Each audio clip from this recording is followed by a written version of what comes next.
Irfan says, what happens to us at the time of death and up until the day of resurrection? Irfan, this is something that we don't have enough knowledge of. We know that when a person is on his deathbed, that he undergoes the process of his soul exiting his body. And this is when the angel of death takes his body. Let me rephrase that. When the angel of death takes his soul from his body. A believer, as the Prophet said, alayhi salatu wasalam, would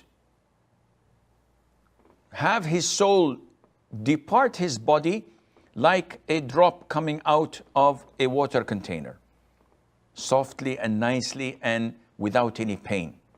This doesn't mean that before the soul came out, he is not suffering. No, we know that people suffer before they die, either to illness, either to pain. The Prophet suffered alayhi salatu wasalam before his death, and he used to put his hand in a water container and wipe his face and say, La ilaha illallah, inna lil mawti sakarat. That death has agony. And we believe that a disbeliever, his soul is extracted from his body like when you have a metal rod with thorns in it, dipped into wet wool, and you try to extract it and take it out. It tears the wool to parts. Yet this doesn't mean that a disbeliever would not die in a peaceful way, the way we see it. The pain and the anguish and the agony is when the angel of death takes his soul, but we don't see this. So what comes before it is not an indication. The actual action is when the soul is snatched out. Then, after that, the soul is taken by the angels. The believer's soul goes up to the seventh heaven. In every heaven, the angels find a beautiful scent, and they said, who's this? And they would tell the other angels that this is so-and-so, the son of so-and-so, and they would give salam, and they would comment and praise him.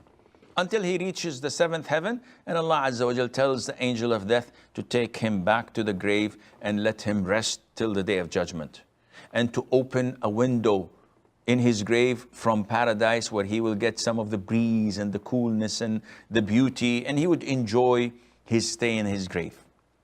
The disbeliever, they would take his soul only to the lower heaven. He would not go any further, and each group of angels that the angels of death pass by, they would find an awful odor and scent and say, Audu billah, whose smell is this? And they would say, he's so-and-so, the son of so-and-so, and they would nickname him with the worst of names, and they would curse him.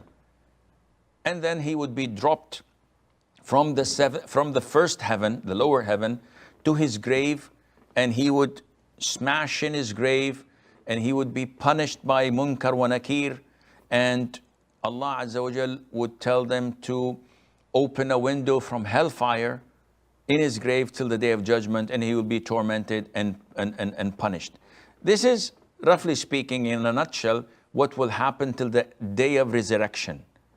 What goes in between, this is something what we don't have any knowledge of. We have only general knowledge, and Allah Azza wa Jal knows best, and may Allah